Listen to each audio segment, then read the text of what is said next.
ಪ್ರೀತಿಯ ವೀಕ್ಷಕರಿಗೆ ಶಂಕರಾನಂದ ಟಿವಿಗೆ ಸ್ವಾಗತ ಸುಸ್ವಾಗತ. ಇವತ್ತಿನ ವಿಡಿಯೋನಲ್ಲಿ ಜೂನ್ ತಿಂಗಳ ಮಾಸ ಭವಿಷ್ಯ ಹೇಗಿದೆ ಅನ್ನುವಂತಹ ಮಾಹಿತಿಯನ್ನ ತಿಳ್ಕೊಳ್ಳೋಣ.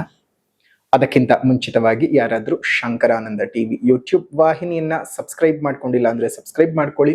ಇನ್ಸ್ಟಾಗ್ರಾಮ್ ಪೇಜ್, ಫೇಸ್ಬುಕ್ ಪೇಜ್ ಅನ್ನ ಫಾಲೋ ಮಾಡ್ತಾ ಇಲ್ಲ ಅಂದ್ರೆ ಫಾಲೋ ಮಾಡಿ. ಅದರಿಂದ ನೆಕ್ಸ್ಟ್ ಅಪ್ಲೋಡ್ ಆಗುವಂತಹ ವಿಡಿಯೋಗಳು ನಿಮಗೆ ನೋಟಿಫಿಕೇಶನ್ ಮುಖಾಂತರ ಬಂದು ತಲುಪತ್ತೆ. ಹೊಸ ಹೊಸ ಮಾಹಿತಿಗಳನ್ನ ತಿಳ್ಕೊಳ್ಳುವ ಹಾಗಾಗ್ತದೆ ಮತ್ತು ನಿಮ್ಮ ಜೀವನದ ಬದಲಾವಣೆಗೆ ಬೇಕಾಗಿರ್ತಕ್ಕಂತಹ ದಾರಿಗಳನ್ನು ಸಹ ತಿಳ್ಕೊಂಡು ಅನುಸರಿಸೋದಕ್ಕೆ ಸಾಧ್ಯವಾಗುತ್ತೆ. ಇನ್ನು ಜೂನ್ ತಿಂಗಳ ಮಾಸ ಭವಿಷ್ಯ. ಕಷ್ಟಪಟ್ಟು ಒಂದ್ ಸೈಟ್ ಅನ್ನ ಕೊಂಡ್ಕೊಂಡಿದ್ದಾಯ್ತು, ಈಗ ಆ ಜಾಗದಲ್ಲಿ ಮನೆ ಕಟ್ಟಿಸ್ಬೇಕು, ಪಾಯ ಯಾರ ಕಡೆಯಿಂದ ಹಾಕಿಸ್ಬೇಕು, ಬೇಕಾದ ಕಲ್ಲುಗಳಾಗಿರ್ಲಿ, ಕಬ್ಬಣ ಆಗಿರ್ಲಿ, ಮರಳು, ಜಲ್ಲಿಕಲ್ಲು, ಅದೇ ರೀತಿಯಾಗಿ ಮನೆಗೆ ಬೇಕಾಗಿರುವಂತಹ ಇಟ್ಟಿಗೆ, ಸಿಮೆಂಟು ಎಲ್ಲಿಂದನಪ್ಪ ತರಿಸ್ಬೇಕು, ಯಾರ ಕಡೆಯಿಂದ ಕೊಂಡ್ಕೊಳ್ಬೇಕು ಅಂತ ಯೋಚನೆ ಮಾಡ್ತಾ ಇದ್ದೀರಾ? ಇದರೆಲ್ಲದರ ಜೊತೆಗೆ ವಾಸ್ತು ಅನ್ನುವಂಥದ್ದು ಮನೆಗೆ ಬಹಳ ಮುಖ್ಯ. ಯಾರ ಕಡೆಯಿಂದ ನಾವು ವಾಸ್ತುವನ್ನು ತೋರಿಸ್ಬೇಕು ಅಂತಾನು ಯೋಚನೆ ಮಾಡ್ತಾ ಇದ್ದೀರಲ್ವಾ? ನೀವು ಯೋಚನೆ ಮಾಡೋದೇ ಬೇಡ. ಪಾಯ ಹಾಕೋದ್ರಿಂದ ಹಿಡಿದು ಮನೆಗೆ ಯಾವ ರೀತಿಯಾಗಿ ವಾಸ್ತು ಇರಬೇಕು ಅಂತ, ಜೊತೆಗೆ ಆ ಮನೆಗೆ ತಕ್ಕ ಹಾಗೆ ಯಾವ ಬಣ್ಣವನ್ನ ಹಾಕಬೇಕು, ನೆಲಕ್ಕೆ ಯಾವ ಕಲ್ಲು ಹಾಕಬೇಕು, ಗೋಡೆಗೆ ಯಾವ ಬಣ್ಣ ಬಳಿಬೇಕು, ಯಾವ ಕಬ್ಬಣ ಉಪಯೋಗಿಸಬೇಕು ಅಂತೆಲ್ಲ ವಿಶೇಷವಾದ ಮಾಹಿತಿಗಳನ್ನ ಪಾಯದಿಂದ ಹಿಡಿದು ಗೃಹ ಪ್ರವೇಶದವರೆಗೂ ನಿಮಗೆ ಬೇಕಾದಂತಹ ಎಲ್ಲಾ ಸವಲತ್ತುಗಳನ್ನ ಒಂದೇ ಸೂರಿನಡಿ ಕೊಡ್ತಾ ಇದ್ದಾರೆ. ಅತ್ಯಂತ ಕಡಿಮೆ ದರದಲ್ಲಿ ಉನ್ನತ ಗುಣಮಟ್ಟ ಇರತಕ್ಕಂತಹ ವಸ್ತುಗಳನ್ನ ಉಪಯೋಗಿಸಿ ನಿಮಗೆ ಅಂತಾನೆ ಮನೆಯನ್ನ ಕನ್ಸ್ಟ್ರಕ್ಷನ್ ಮಾಡಿಕೊಡ್ತಾ ಇದ್ದಾರೆ. ನಮ್ಮ ರಾಜಾಜಿನಗರದಲ್ಲಿರುವಂತಹ KMI ಕನ್ಸ್ಟ್ರಕ್ಷನ್ಸ್ ನವರು ನಿಮಗೆ ಏನಾದ್ರೂ ಮನೆ ಕಟ್ತಾ ಇದ್ದೀನಿ, ಎಲ್ಲಾ ರೀತಿಯಾದ ಗೊಂದಲಗಳಿದೆ ಅಂದ್ರೆ ಫಸ್ಟ್ ಇಲ್ಲಿರುವಂತಹ ಫೋನ್ ನಂಬರ್ಗೆ ಫೋನ್ ಮಾಡಿ ಎಲ್ಲಾ ಮಾಹಿತಿಗಳನ್ನ ನೀವು ಕುಲಂಕುಷವಾಗಿ ತಿಳ್ಕೊಂಡು ನಿಮಗೆ ಬೇಕಾದಂತಹ ಮನೆಯನ್ನ ನಿಮ್ಮ ಕೈಗೆಟಕುವ ದರದಲ್ಲಿ ಇವರೇ ಕಟ್ಟಿಕೊಡ್ತಾರೆ. ಎಲ್ಲಾ ವಿಚಾರಗಳನ್ನ ತಿಳ್ಕೊಂಡು ಮುಂದುವರಿರಿ. ಶುಭವಾಗ್ಲಿ. ಕನ್ಸ್ಟ್ರಕ್ಷನ್ಗೆ ಸಂಬಂಧಪಟ್ಟಂತಹ ಸಂಪೂರ್ಣ ಮಾಹಿತಿ ಬೇಕಾದ್ರೆ ಇಲ್ಲಿರುವಂತಹ ಫೋನ್ ನಂಬರ್ಗೆ ಫೋನ್ ಮಾಡಿ. ಶುಭವಾಗ್ಲಿ. ಜೂನ್ ತಿಂಗಳು ಅಂತ ಹೇಳ್ತಾ ಇದ್ದ ಹಾಗೇನೆ ತುಂಬಾ ದಿವಸಗಳಿಂದ ಅನೇಕ ರಾಶಿಗಳು ಕಾಯ್ತಾ ಇದ್ರಿ, ಗುರುಬಲಕ್ಕೋಸ್ಕರವಾಗಿ ಕಾಯ್ತಾ ಇದ್ರಿ. ಆ ಗುರುಬಲ ಬರತಕ್ಕಂತಹ ತಿಂಗಳು ಅಂತ ಹೇಳಿದ್ರೇನೆ ಈ ಜೂನ್ ತಿಂಗಳು. ಜೂನ್ 1ನೇ ತಾರೀಕಿನ ರಾತ್ರಿ ಅಂದ್ರೆ ಜೂನ್ 2ನೇ ತಾರೀಕಿನ ಬೆಳಗಿನ ಜಾವಕ್ಕೆ ಸರಿಸುಮಾರಾಗಿ ಗುರು ತನ್ನ ಉಚ್ಚಕ್ಷೇತ್ರವಾಗಿರ್ತಕ್ಕಂತಹ ಕರ್ಕಾಟಕ ರಾಶಿಗೆ ಪ್ರವೇಶ ಮಾಡ್ತಾ ಇದ್ದಾನೆ. ಇದರಿಂದ ಅನೇಕ ರಾಶಿಗಳು ಗುರುಬಲವನ್ನ ಪಡ್ಕೊಳ್ತಾ ಇದ್ದಾವೆ, ಇನ್ನು ಅನೇಕ ರಾಶಿಗಳು ಗುರುಬಲವನ್ನ ಕಳೆದುಕೊಳ್ತಾ ಇದ್ದಾವೆ. ಅದು ಗುರುಗ್ರಹದ ಮಾಹಿತಿ ಹೇಳ್ಬೇಕಾದಂತ ಸಂದರ್ಭದಲ್ಲಿ ಹೇಳೋಣ.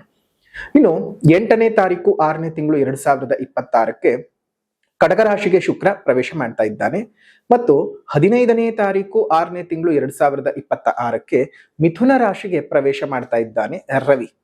ಈ ಒಂದು ಮಿಥುನ ರಾಶಿಗೆ ಪ್ರವೇಶ ಮಾಡೋದ್ರಿಂದ ಅಲ್ಲಿಂದ ಸರಿಸುಮಾರಾಗಿ ನಿಮ್ಗೇನಾಗತ್ತೆ, ನಿಜ ಜ್ಯೇಷ್ಠ ಮಾಸವು ಪ್ರಾರಂಭವಾಗುವಂಥದ್ದು. ಅಲ್ಲಿಯವರೆಗೂ ಸಹ ಅಧಿಕ ಜ್ಯೇಷ್ಠದಲ್ಲಿದ್ದಂತಹದ್ದು ಅಧಿಕ ಮಾಸ ಮುಗಿದು ನಿಮಗೆ ನಿಜ ಮಾಸ ಪ್ರಾರಂಭ ಆಗ್ತಕ್ಕಂತಹದ್ದು, ಮಲಮಾಸವು ಮುಗಿಯತ್ತೆ. ಅದೇ ರೀತಿಯಾಗಿ 20ನೇ ತಾರೀಕು 6ನೇ ತಿಂಗಳು 2026ಕ್ಕೆ ವೃಷಭ ರಾಶಿಗೆ ಕುಜ ಪ್ರವೇಶ ಮಾಡ್ತಾ ಇದ್ದಾನೆ. 22ನೇ ತಾರೀಕು 6ನೇ ತಿಂಗಳು 2026ಕ್ಕೆ ಬುಧ ಕರ್ಕಾಟಕ ರಾಶಿಗೆ ಪ್ರವೇಶ ಮಾಡ್ತಾ ಇದ್ದಾನೆ. ಇದಿಷ್ಟು ಗ್ರಹಗಳ ಬದಲಾವಣೆಗಳು ಆಗ್ತಕ್ಕಂತಹದ್ದು. ಇದರಲ್ಲಿ ಪ್ರಮುಖವಾಗಿ ಗುರುಗ್ರಹದ ಬದಲಾವಣೆ ಇದೇ ತಿಂಗಳು ಇರತಕ್ಕಂತಹದ್ದು ನೋಡಿ. ಹಾಗಾಗಿಯೇ ಈ ಒಂದು ಜೂನ್ ತಿಂಗಳ 1ನೇ ತಾರೀಕು ಪ್ರಾರಂಭ ಆಗೋದಕ್ಕೂ ಮುಂಚಿತವಾಗಿ ಅಂದ್ರೆ ಒಂದು ದಿನದ ಹಿಂದೆ ಪೌರ್ಣಮಿ ದಿವಸ, ಪೌರ್ಣಮಿಯ ಪರ್ವಕಾಲದಲ್ಲಿ ಅಧಿಕಸ್ಯ ಅಧಿಕ ಫಲಂ ಅಂತ ಹೇಳ್ತಾರೆ. ಅಧಿಕ ಮಾಸದಲ್ಲಿ ಮಾಡ್ತಕ್ಕಂತಹ ದಾನ ಧರ್ಮ ಜಪ ತಪಗಳು, ಮಾಡುವಂತಹ ಪೂಜೆ ಪುನಸ್ಕಾರಗಳು ಅಧಿಕವಾಗಿ ನಿಮಗೆ ಫಲವನ್ನ ಕೊಡುತ್ತದೆ.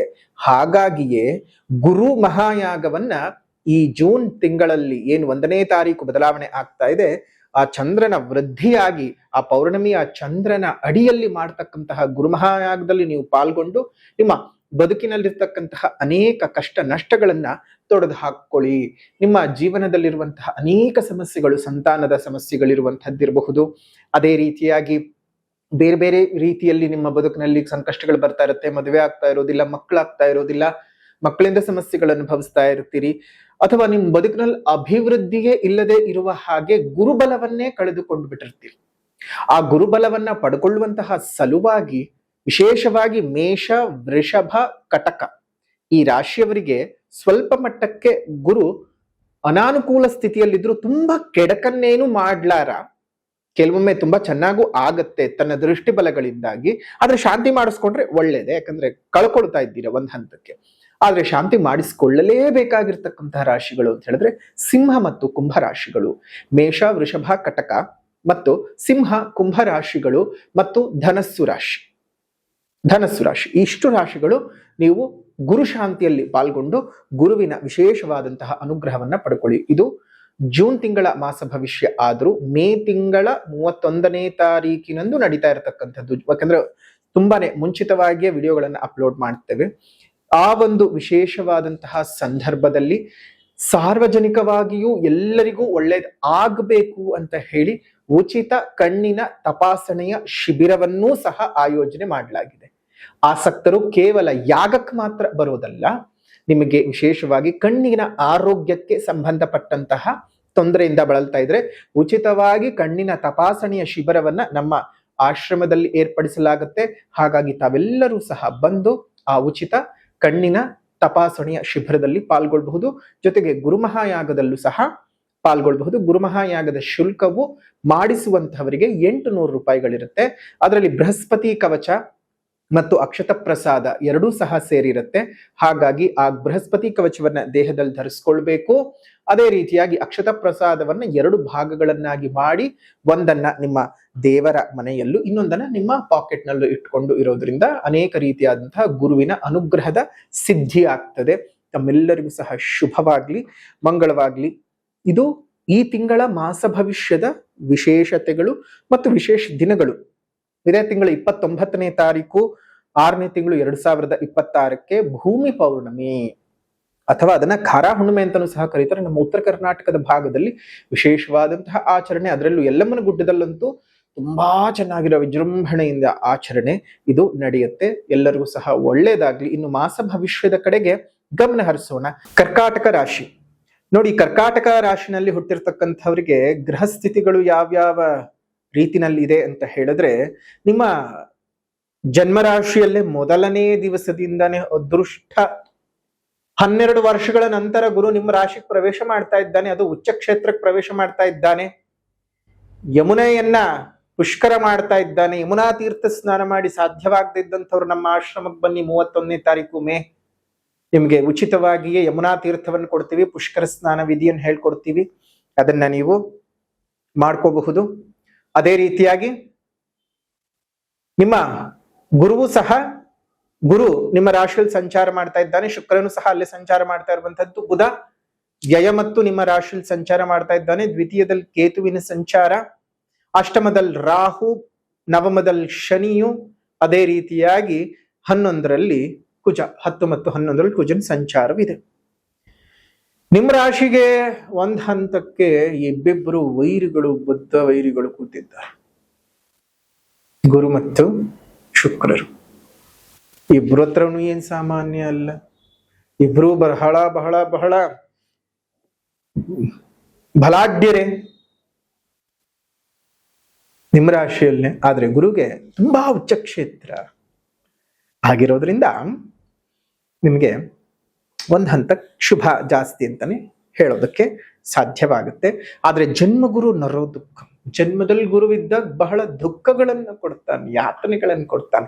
ಆ ಯಾತನೆಗಳು, ದುಃಖಗಳು ಬೇರೆಯವರಿಗೆ ಗೊತ್ತಾಗುವುದಿಲ್ಲ, ನಿಮಗ್ ಮಾತ್ರ ಗೊತ್ತಾಗ್ತಾ ಇರುತ್ತೆ.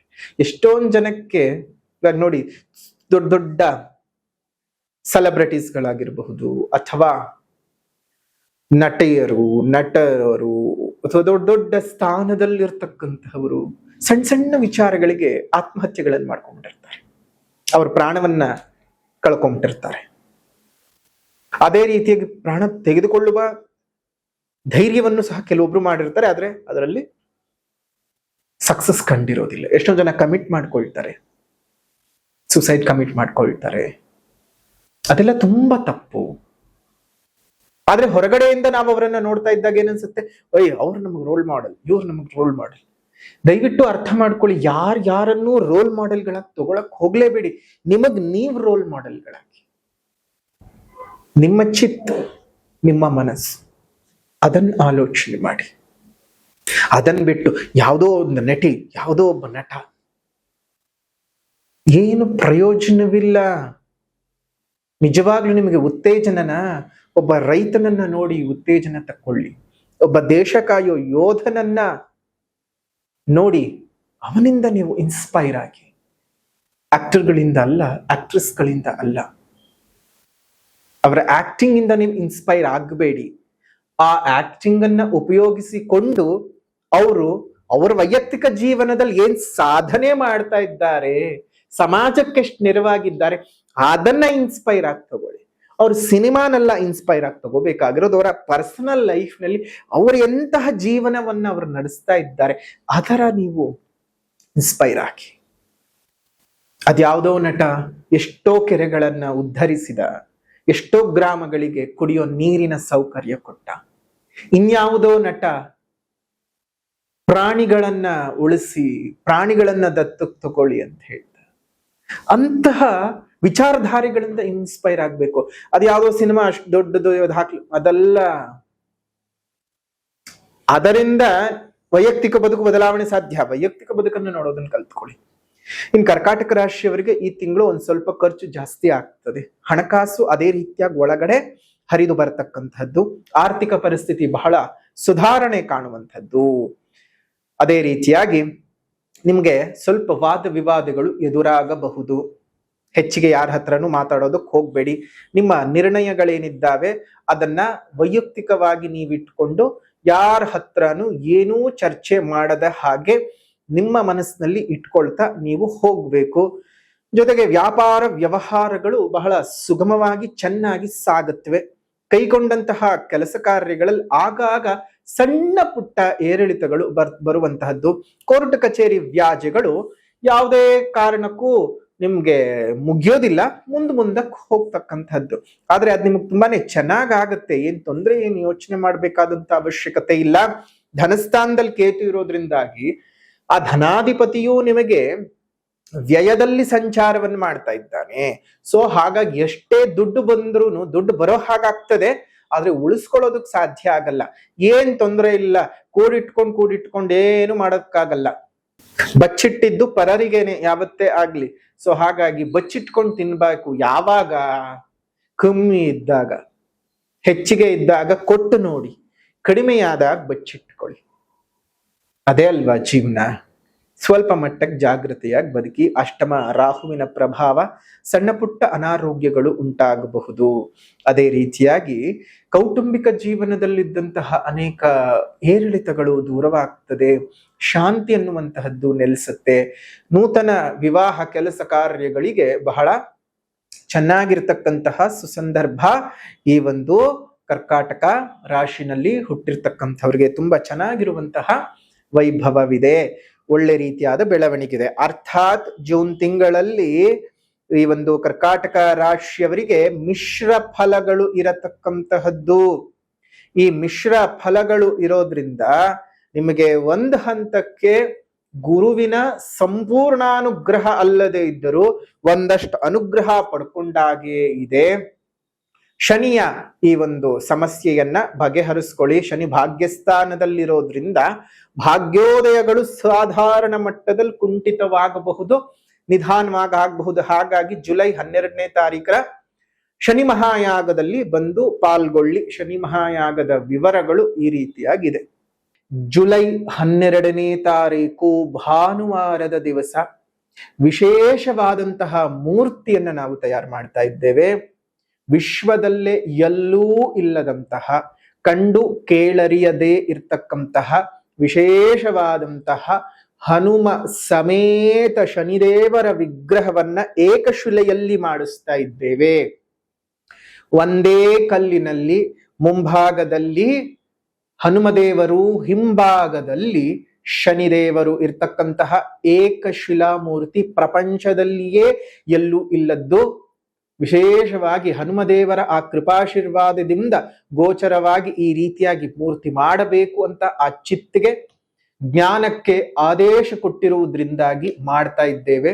ಆ 12ನೇ ತಾರೀಕು ಜುಲೈ ಶನಿ ಮಹಾಯಾಗದ ದಿವಸ ಆ ಒಂದು ವಿಶೇಷವಾದಂತಹ ಹನುಮ ಸಮೇತ ಶನಿದೇವರ ವಿಗ್ರಹದ ಪ್ರತಿಷ್ಠಾಪನೆ, ಜೊತೆಗೆ ಸ್ವತಃ ಸೇವಾರ್ಥಿಗಳ ಕೈಯಲ್ಲೇ ಎಳ್ಳೆಣ್ಣೆಯ ಅಭಿಷೇಕವನ್ನ ಮಾಡಿಸ್ತೀವಿ. ಇದು ಸಾರ್ವಕಾಲಿಕವಾಗಿ ಪ್ರತಿದಿನವೂ ಯಾರು ಬೇಕಾದರೂ ಬಂದು ಸ್ವತಃ ನಿಮ್ಮ ಕೈಯಿಂದನೇ ಎಳ್ಳೆಣ್ಣೆ ಅಭಿಷೇಕವನ್ನ ಮಾಡೋದಕ್ಕೆ ಅವಕಾಶವನ್ನು ಸಹ ಕೊಡ್ತಾ ಇದ್ದೇವೆ ಮುಂದಿನ ದಿನಮಾನಗಳಲ್ಲಿ. ಜುಲೈ 12ನೇ ತಾರೀಕು ಶನಿ ಹನುಮದೇವರ ಪ್ರತಿಷ್ಠೆಯ ಜೊತೆಗೆ ಶನಿ ಮಹಾಯಾಗವನ್ನು ಮಾಡ್ತಾ ಇದ್ದೇವೆ. ಯಾರ್ಯಾರು ಈ 7.5 ಬಳಲ್ತಾ ಇದ್ದೀರಿ, ಯಾರ್ಯಾರಿಗೆ ಈ ಒಂದು ಅಷ್ಟಮ ಶನಿ, ಅರ್ಧಾಷ್ಟಮ ಶನಿ, ಪಂಚಮ ಶನಿ ಪೀಡೆಗಳು ಇದ್ದಾವೆ, ಈ ರಾಶಿಗಳವರು ಖಂಡಿತ ಜುಲೈ 12ನೇ ತಾರೀಕಿಗೆ ಬಂದು ಹನುಮ ಸಮೇತ ಇರತಕ್ಕಂತಹ ಶನಿದೇವರ ವಿಗ್ರಹಕ್ಕೆ ಸ್ವತಃ ನಿಮ್ಮ ಕೈಯಿಂದಾನೇ ಎಳ್ಳೆಣ್ಣೆಯ ಅಭಿಷೇಕವನ್ನ ಮಾಡಿ ಪ್ರಾರ್ಥನೆಯನ್ನ ಮಾಡಿಕೊಂಡು ಶನಿಯ ಕಾಟದಿಂದ ವಿಮುಕ್ತರಾಗಿ. ಶನಿ ಯಾರಿಗಾದ್ರೂ ಒಬ್ರಿಗೆ ಹೆದರ್ಕೊಳ್ತಾನೆ ಅಂತ ಹೇಳಿದ್ರೆ ಅದು ಹನುಮದೇವರಿಗೆ ಮಾತ್ರ. ಅಂತಹ ಹನುಮದೇವರನ್ನ ದಕ್ಷಿಣಕ್ಕಭಿಮುಖವಾಗಿ ಪ್ರತಿಷ್ಠಾಪನೆಯನ್ನ ಮಾಡಿಸ್ತಾ ಇದ್ದೇವೆ. ವಿಶೇಷವಾಗಿ ಹನುಮದೇವರ ಕೃಪಾಶೀರ್ವಾದದಿಂದಲೇ ಇದೆಲ್ಲವೂ ಸಹ ನಡೀತಾ ಇರತಕ್ಕಂತಹದ್ದು. ಹಾಗಾಗಿ ವಿಶೇಷವಾದಂತಹ ಆ ಕಾಲಘಟ್ಟದಲ್ಲಿ ತಾವೆಲ್ಲರೂ ಸಹ ಯಾಗಕ್ಕೆ ಬಂದು ಅಂದು ಶನಿದೇವರ ಮತ್ತು ಹನುಮದೇವರ, ಹನುಮನಿಗೆ ವಿಶೇಷವಾಗಿ ಯಾಕೆ ಪೂಜೆ ಮಾಡಬೇಕು ಅಂದ್ರೆ ಹನುಮ ಹೇಳ್ತಾ ಅಂತಂದ್ರೆ ಸಾಕು, ಹೇಳೋದು ಬೇಡ, ನೀವು ಹನುಮನ್ ಮುಂದ್ರೆ ನಿಂತ್ರೆ ಸಾಕು, ಶನಿದೇವರು ಯಾವುದೇ ಕಾರಣಕ್ಕೂ ಕಾಟ ಕೊಡುವುದಿಲ್ಲ. ಶಾಂತಿ ಮಾಡಿಸ್ಕೊಳ್ಬೇಕಾಗಿರ್ತಕ್ಕಂತಹ ರಾಶಿಗಳು ಅಷ್ಟಮ ಶನಿ ನಡೀತಾ ಇರತಕ್ಕಂತಹ ಸಿಂಹ ರಾಶಿಯವರು, ಅರ್ಧಾಷ್ಟಮ ಶನಿ ನಡೀತಾ ಇರತಕ್ಕಂತಹ ಧನಸ್ಸು ರಾಶಿಯವರು, ಪಂಚಮ ಶನಿ ನಡೀತಾ ಇರತಕ್ಕಂತಹ ವೃಶ್ಚಿಕ ರಾಶಿಯವರು, ಅದೇ ರೀತಿಯಾಗಿ 7.5 ನಡೀತಾ ಇರತಕ್ಕಂತಹ ಕುಂಭ, ಮೀನ, ಮೇಷ ಈ ರಾಶಿಯವರು ಬಂದು ವಿಶೇಷವಾಗಿ ಶನಿದೇವರ ಮತ್ತು ಹನುಮದೇವರ ಕೃಪೆಗೆ ಪಾತ್ರರಾಗಿ ನಿಮ್ಮ ಬದುಕನ್ನ ಒಂದು ಸರಿದಾರಿಗೆ ತಗೊಂಡು ಬನ್ನಿ. ಆ ಒಂದು ಸಂದರ್ಭದಲ್ಲಿ ಹನುಮನ ಕೃಪೆ ನಿಮ್ಮೆಲ್ಲರ ಮೇಲೂ ಇರಲಿ. ನೀವೇ ಸ್ವತಃ ಪೂಜೆ ಮಾಡಬಹುದು, ನೀವೇ ಸ್ವತಃ ಅಭಿಷೇಕವನ್ನು ಮಾಡಬಹುದು. ನಿಮ್ಮ ದೋಷಗಳನ್ನ ನೀವೇ ಹೇಳ್ಕೊಳ್ತಾ ಪರಿಹಾರವಾಗಿ, ಅಲ್ಲಿ ಯಾರು ಮಧ್ಯದಲ್ಲಿ ಪುರೋಹಿತರು, ಅರ್ಚಕರು ಯಾರು ನಿಂತುಕೊಳ್ಳದೆ ನೀವೇ ಸ್ವತಃ ನಿಮ್ಮ ಕೈನಲ್ಲಿ ಮಾಡಿ ನಿಮಗೆ ಒಂದು ವಿಶೇಷವಾದಂತಹ ಅನುಭೂತಿ, ಪ್ರಪಂಚದಲ್ಲೇ ಪ್ರಪ್ರಥಮವಾಗಿರತಕ್ಕಂತಹ ಈ ಒಂದು ವಿಶೇಷವಾದಂತಹ ದಕ್ಷಿಣಕ್ಕೆ ಮುಖ ಮಾಡುವಂತಹ ಹನುಮನ ಸಮೇತವಿರ್ತಕ್ಕಂತಹ ಈ ಒಂದು ಶನಿದೇವರ ವಿಗ್ರಹಕ್ಕೆ ನೀವೇ ಸ್ವತಃ ಪೂಜೆಯನ್ನು ಮಾಡಿ ಶುಭವಾಗ್ಲಿ, ಮಂಗಳವಾಗ್ಲಿ. ಇನ್ನು ನೌಕರರಿಗೆ ಕೆಲಸದಲ್ಲಿ ಬಹಳ ಪ್ರಗತಿ ಇದೆ. ಕರ್ಕಾಟಕ ರಾಶಿನಲ್ಲಿ ಹುಟ್ಟಿರ್ತಕ್ಕಂಥವರಿಗೆ ಹೆಚ್ಚಿನ ರೀತಿಯಾಗಿ ಕೆಲಸ ಕಾರ್ಯಗಳು ನಿಮ್ಮ ಕೈಗೆ ಸೇರ್ತಕ್ಕಂತಹದ್ದು. ನಿರುದ್ಯೋಗಿಗಳಿಗೆ ಉತ್ತಮವಾದಂತಹ ಉದ್ಯೋಗದ ಪ್ರಾಪ್ತಿಯ ಯೋಗ ಸಹ ಇದೆ. ಒಂದಷ್ಟು ಹೊಸ ಸ್ನೇಹದಿಂದ ಕಾರ್ಯಾನುಕೂಲಗಳು ಸಹ ಉಂಟಾಗ್ತದೆ. ವರ್ತಕರಿಗೆ ಹೆಚ್ಚಿನ ಲಾಭ, ಅದೇ ರೀತಿಯ ಖರ್ಚುಗಳು ಅಷ್ಟೇ. ಖರ್ಚುಗಳಾಗೋದ್ರಿಂದ ಒಂದ್ ಹಂತಕ್ಕೆ ಯೋಚನೆ ಮಾಡೋಕ್ ಶುರು ಮಾಡ್ಬಿಡ್ತೀರಾ, ಅಯ್ಯೋ ಏನಪ್ಪಾ ಮಾಡೋದು, ಹೀಗ್ ಖರ್ಚಾಗ್ತಿದೆ ಅಂತ. ಸೊ ಹಂಗಾಗಿ ಏನ್ ಮಾಡೋದಕ್ಕೂ ಏನ್ ಯೋಚನೆ ಮಾಡಬೇಡಿ. ಬಂತ ಆರಾಮಾಗಿ ಖರ್ಚು ಮಾಡಿ, ಸಂಪಾದನೆ ಮಾಡೋದೇ ಖರ್ಚು ಮಾಡಕ್ಕೆ, ಕೂಡಿಟ್ಕೊಂಡು ಬ್ಯಾಂಕ್ ನಲ್ಲಿ ಸುಮ್ಮನೆ ಇದ್ ಮಾಡೋದಕ್ಕೆ ಅಲ್ಲ. ಬೇಕು, ಮುಂದಿನ ಜೀವನಕ್ಕೆ ಬೇಕು, ಬೇಡ ಅಂತಲ್ಲ. ಶುಭ ಖರ್ಚುಗಳ ಮಾಡಿ, ಅನ್ವಾಂಟೆಡ್ ಮಾಡಕ್ ಹೋಗ್ಬೇಡಿ ಅಷ್ಟೇ. ರೈತರಿಗೂ ಸಹ ಚೆನ್ನಾಗಿದೆ. ವಿದ್ಯಾರ್ಥಿಗಳಿಗೆ ಒಂದ್ ಸ್ವಲ್ಪ ಪರಿಶ್ರಮ ಜಾಸ್ತಿ ಬೇಕು. ಅದರಲ್ಲೂ ಈ ಒಂದು ಪ್ರೈಮರಿ ಎಜುಕೇಶನ್ ಅಲ್ಲಿ ಇರ್ತಕ್ಕಂಥ ವಿದ್ಯಾರ್ಥಿಗಳಿಗೆ ಒಂದ್ ಸ್ವಲ್ಪ ಹೆಚ್ಚಿನ ಜಾಗೃತಿಯ ಅವಶ್ಯಕತೆ ಇದೆ. ಹೈಯರ್ ಎಜುಕೇಶನ್ ಮಾಡ್ತಾ ಇರ್ತಕ್ಕಂತಹ ವಿದ್ಯಾರ್ಥಿಗಳಿಗೆ ಶುಭ ರೀತಿಯಾದಂತಹ ಯೋಗ ಫಲಗಳಿದ್ದಾವೆ. ಇದು ಜೂನ್ ತಿಂಗಳ ಮಾಸ ಭವಿಷ್ಯ ಕರ್ಕಾಟಕ ರಾಶಿಯವರಿಗೆ. ಇನ್ನು ಪರಿಹಾರ ಅಂತ ಬಂದಾಗ ಮೊದಲನೇದಾಗಿ